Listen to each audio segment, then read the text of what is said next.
তোমরা দুদিন পরপরই আমাকে জিজ্ঞেস করো রুহিকে কোন তেলটা মাখাও দিদি, তো এই যে দেখো ডাবরের বেবি অয়েল, এটা কিন্তু আয়ুর্বেদিক অয়েলটা। এই যে এখন শীতকাল তাই এখন লাগাচ্ছি, আর গরমকালে কিন্তু এটা লাগাই না, গরমকালে লাগাই হচ্ছে সিটাফিলের যে বেবি অয়েলটা আছে উইথ অর্গানিক ক্যালেন্ডুলা, ওটা গরমের জন্য খুব ভালো। আর ঠান্ডার জন্য আবার এইটা মাসাজ অয়েলটা খুব ভালো, এটা আমি রাত্রেবেলাতেও শোয়ারে কিন্তু মাসাজ করে দিয়ে শোয়াই, তাই না মা? তাই না মা? তাই না মা? তাই না মা? তাই না মা? তাই না? তাই না মা? মামা হাজু করছে, মামা হাজু করছে।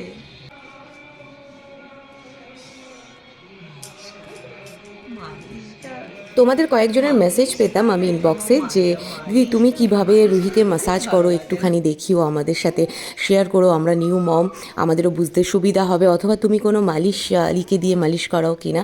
তো আমি ভাবলাম চলো তোমাদের সাথে এটা ভিডিওটাই শেয়ার করি যাতে তোমাদের বুঝতেও সুবিধা হয়।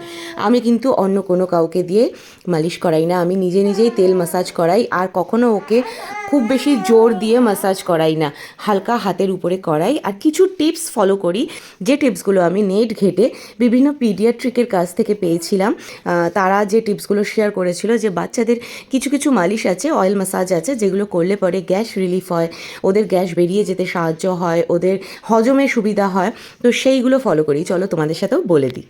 যেমন বুকে পেটে তেল দেওয়ার পরে কিন্তু এই দেখো আমি একটা এল শেপে পেটের উপরে হাতটাকে এইভাবে মাসাজ করছি, খুব বেশি জোর দিয়ে না। আর একটা হচ্ছে এই যে উল্টো ইউ শেপে, এই দুটো শেপে যদি তোমরা পেটের উপরে ধরো 10 কাউন্ট করে 10 বার করে এরকম যদি করো, এতে কিন্তু বেবির গ্যাস রিলিফ হতে অনেক সুবিধা হয়। এরপর ঠিক এইভাবে পায়ের তলাতেও হাত দিয়ে দেখো আমি আঙুল দিয়ে গোল গোল করে ঘোরাচ্ছি, এরমভাবেও 10 কাউন্ট করে করতে হবে। তারপরে হাতের পাতাতেও কিন্তু একই প্রসিডিওরে করতে হবে। এইগুলো সব কিন্তু ওদের কলিক পেন গ্যাস রিলিফ করতে প্রচুর সাহায্য করে। এরপরে যে এই যে পায়ের ম্যাসাজগুলো, পায়ের এক্সারসাইজগুলো আছে না, সাইক্লিং করানো, তারপরে এই যে গোল গোল করে রাউন্ড করে ঘোরানো, এই সমস্তগুলো করা কিন্তু ভীষণ দরকার। তবে হ্যাঁ, কোনোটাই ওভার প্রেশার দিয়ে নয়।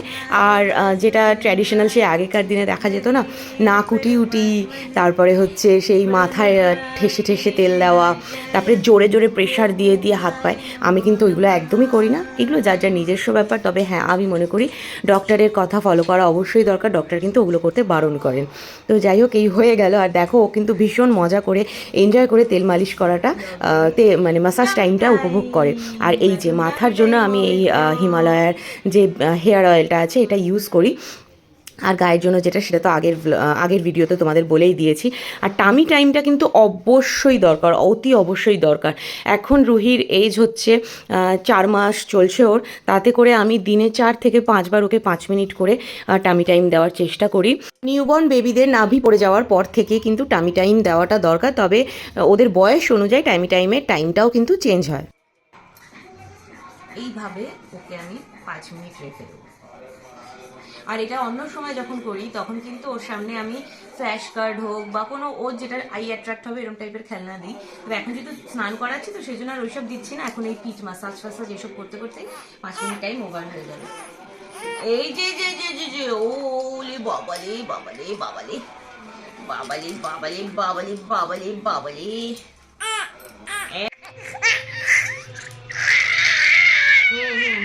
দেখতেই পেলে, তোমাদের আগেও বলেছিলাম ও জিভ কিছুতেই পরিষ্কার করতে দেয় না, তো আজকে তোমাদের লাইভ দেখিয়ে দিলাম। জিভ পরিষ্কার করার সময় ও এইভাবে প্রচণ্ড পরিমাণে চিৎকার করে, তাই আমি খুব বেশি ওকে ট্রাভেল দিই না, জাস্ট হালকা করে একটু একটু করে প্রতিদিনই পরিষ্কারটা করে দিই। তাতে খুব বেশি পরিষ্কার হয় না, তবে ডক্টর বলেছে কোনো চাপ দেওয়ার দরকার নেই, এটাই যথেষ্ট। আশা করি তোমাদের যে কোয়েশ্চেনগুলো ছিল সেগুলো সবগুলোরই আনসার দিয়ে দিয়েছি। আরও যদি কোনো কিছু জিজ্ঞেস করার থাকে অবশ্যই কমেন্ট করো। চলো যাই এবার ওকে নাইনে এটা করিয়ে নিই। কি গো, আজকে কতদূর? এই তো হচ্ছে, দেখো না। এটার মধ্যে কি হচ্ছে? তুমি অবাক হয়েও না, কারণ তোমার মানে যা যা মেনু আমরা আজকে ঠিক করেছিলাম সব চেঞ্জ হয়ে গেছে। তোমার ছেলে স্কুলে যাওয়ার সময় আমাকে পাগল করে দিয়ে গেছে, মামা ফ্রাইড রাইস করো না, অনেকদিন খাই না অনেকদিন খাই না করে। আচ্ছা, তাহলে ফ্রাইড রাইস হচ্ছে। তাহলে আমার রুটি রুটি করে রেখেছে দিদি, তুমি খেলে খাবে আর ফ্রাইড রাইস খেলেও খাবে। এই দেখো না, এখানে ডাল করে রেখেছে, শাক বাছা হয়ে গেছিলো, তো বলাতে আনলাম তাহলে দিদি আর শাক রেখে দাও, ধুতে ঠুতে হবে না, কাল করবো। ডালটা করে রাখা রয়েছে, কি আর কিছু আর করার নেই। তো এদিকে এখন আমি করছি হচ্ছে ফ্রাইড রাইস। আসলে ব্যাপারটা কি বলো তো, কদিন ধরে আমার শরীরটা ভালো ছিল না, 2-3 দিন ধরে। তো সেই জন্য দিদি ডাল ভাত বা ডিমের ঝোল ভাত এসব করেছে, এসবই ও খেয়েছে। তা আজকে আমার শরীরটা ভালো থাকাতে বলছে মাম্মা করো না, বাবাকে বলো, মানে ওর বাবা চিকেন এনেছে, এটা কালকে রাতেই বলেছিল আজকে চিকেন খাবে। বলছে বাবা যখন চিকেন এনেছে তাহলে তুমি একটু ফ্রাইড রাইস করো। তো যাই হোক, আনলাম। তোর আজকে পরীক্ষা রয়েছে, স্কুলে যাবি, ওর আস্তে আস্তে ধরো 6:30, খেতে খেতে 7টা। আনলাম ছুটির দিনে করি, শনিবার দেখে না, ওই দিন আবার পরে দেখা যাবে, তখন আবার করো খানে, কিন্তু আজকে একটু করো। ঠিক আছে করি। বলছে আমি 7টার সময় এসেও খাবো। ও জেনারেলি ওই টাইমে এসে ভাত খায় না, খেলেও খুব সামান্য অল্প পরিমাণে খায়। বাই দাবে তোমরা অনেকে জিজ্ঞেস করেছো যে দিদি এরকম আমার ছেলে এরকম বিকেল হয় আসতে, কি দাও রিওকে, আমরাও মানে একটু অ্যাডভাইস নেবো। তো আমি পরের দিন ডিটেলে একটা ব্লগ বলে দেবো, মানে রোজ তো আর এক খাবার খায় না, এক একদিন এক এক রকম খায়, তো বলে দেবো। তো যাই হোক, আজকে উনি এটাই খাবেন বলেছে এসে অল্প করে, আবার রাতে ডিনারেও এটাই খাবে। এদিকে ফ্রাইড রাইসটা হচ্ছে মেশাবো আর একটু ঘি দেবো বাকি। আর এদিকে দিদি করেছে হচ্ছে চিকেন। তবে চিকেনেরও একটা ব্যাপার আছে, এই যে দেখো চিকেনটা আজকে একটু ট্যালট্যালে হয়েছে, কিছু করার নেই, কারণ দিদির উপর আমার রাগ হয়েছে আজকে। কী করবো বলো, বলেছিলাম একটু কষা কষা করে করো, ফ্রাইড রাইস করবো যখন কষা কষা করো, কারণ তখনও দিদির চিকেন করা হয়েছিল না, সে কষা করতে গিয়ে ঝোল করে ফেলেছে। আমি অনেকক্ষণ ধরে গ্যাসে টানিয়েছি ঝোল, কিন্তু তারপরও এই জায়গায় দাঁড়িয়েছি, কিছু করার নেই, তাই দিয়েই খাওয়া হবে, যা হয়েছে তাই খেতে হবে। আর একটা রিসেন্ট ব্যাপার কি হয়েছে জানো তো, রিও আর রিওর বাবা না এতদিন ফ্রাইড রাইস একদমই পছন্দ করতো না, রিওর বাবা এখনো পছন্দ করে না, কিন্তু হঠাৎ করে রিওর ফ্রাইড রাইসের উপরে এত ভালোবাসা জেগে গেছে। ফ্রাইড রাইস হলে বলবে কি পরের দিনের জন্য রেখে দাও, একটু বাসি খাবো, সকালে দুপুরে রাতে, মানে একটু একটু করে সে বারে বারে খাবে। সেই জন্য এরকম ভরা ভরা এক কড়াই করে আমাকে এখন ফ্রাইড রাইস করতে হয়। খুব ভালো খায় ছেলে আমার। মাঝে মাঝে তো বলবে মা টিফিনেও দিয়ে দাও, স্কুলে টিফিনে আমি ঠান্ডা হয়ে গেলেও বসে বসে খাবো। তো যাই হোক চলো, যখন যেটাই ভালোবাসা জাগে তার, এতদিন পছন্দ করতো না, এখন খুব ভালো খায়। এই হচ্ছে আজকে আমাদের লাঞ্চের মেনু। তোমাদের লাঞ্চ মেনুকে অবশ্যই কমেন্ট করে জানিও। চলো টাটা। আরে আরেকটা জিনিস তো দেখাতে ভুলেই গেছি, এই দেখো তোমার ফেভারিট টমেটোর চাটনি। আর চাটনি যেটা ছাড়া চলে না, এই যে পাঁপড় ভাজা, তার সঙ্গে আরো একটা রয়েছে, মানে ফ্রাইড রাইস দেখাতে কি বাকি সব ভুলে গেছি, সালাড, এই সবগুলো রয়েছে লাঞ্চ মেনু। তো ভ্যালেন্টাইন্স ডে আর কতদিন বাকি আছে? আজকে হচ্ছে আজকে 3 তারিখ না 2 তারিখ মনে হয়। হ্যাঁ আজকে 3 তারিখ, আর ভ্যালেন্টাইন্স ডে বেশি দিন বাকি নেই, কিন্তু ভ্যালেন্টাইন্স উইক এখনো স্টার্ট হয়নি। তবে আমি গিফট পেয়ে গেছি, গিফটটা হচ্ছে এই যে ফুললি সারপ্রাইজ দিয়েছেন আমাকে আমার দেববাবু। এই যে প্রথমে বলেছে নিজের জন্য এনেছে, বাট নিজের জন্য না, পরে দেখাচ্ছে এটা তোমার জন্য। আমি তো ভীষণ ভীষণ হ্যাপি। এই যে দেখো, আর যে তারও এখন ফোন চাই, আর যে ফোনটা দিয়ে এখন ভিডিও হচ্ছে এটা হচ্ছে OnePlus 10T।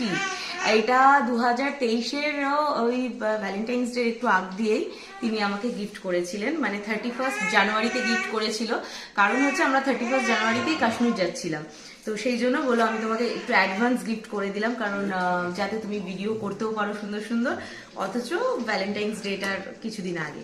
তো এছাড়াও আমাকে ভ্যালেন্টাইন্স ডেতে সে কিছু না কিছু দিতেই থাকে। এইটা তো লাস্ট ইয়ার দিয়েছিল, তোমরা দেখেওছো, এর সাথে ওই টেডি দুটো, আর তার সাথে ফুল টুল এসবও ছিল। টেডি দুটো এখন আমার থেকেও বেশি রুহির খুব আই অ্যাট্রাক্ট করে, ঠিক আছে। এছাড়া এই যে এটাও তার ভ্যালেন্টাইন্স ডেতেই দেওয়া, এরকম বহু আছে। তো এই বছর তিনি আমাকে ফোনটা দিয়েছেন, কারণ হচ্ছে ফোন, আমার একটা ফোনের প্রয়োজন ছিল, বাট সেটা এখন এইভাবে এই ফোন দেবে সেটা আমি ভাবতেও পারিনি। দারুণ হয়েছে ফোনটা, আমি তো সুপার এক্সাইটেড। তবে হ্যাঁ, যখন সে ভিডিও, মানে যখন সে দিয়েছে সারপ্রাইজই দিয়েছে, বাট সেই সময় ভিডিও করার মতো মানে তারও মাথায় আসেনি, আর আমিও সেইভাবে রেডি ছিলাম না। তো যাই হোক, খানিকক্ষণ আগে দিয়েছে। তো এটা আপাতত এখন চার্জে দিতে হবে। সিমও, ও শুধু তাই না, সঙ্গে আবার সিম টিম এসব ভরেও দিয়েছে, এই দেখো না, সমস্ত কিছু করে ঠরে সে আমাকে দিয়েছে ফোনটা। আর তোমরা জিজ্ঞেস করবে কি ফোন, ফোনটা হচ্ছে Vivo X300। এই যে দারুণ হয়েছে। দে বাবু এইদিকে আসো, লজ্জা পেলে হবে, এদিকে আসো। Thank you so much. বলো welcome. Thank you. I love you, I love you, I love you. বলো ওটা তোমাকে দিলাম, এই মাম্মাটা বাবাটা আমার। ও আচ্ছা, বলার কারণ হচ্ছে এখন বাবাকে আমি পাই না, ঠিক আছে, সারাক্ষণ, মানে বাবা মানে কি আমার বরকেই আমি আর পাই না। তিনি এখন ফুল টাইম বাবা, সারাক্ষণ মেয়ের কাছে, মেয়ে তার কোলে উঠে বসে রয়েছে।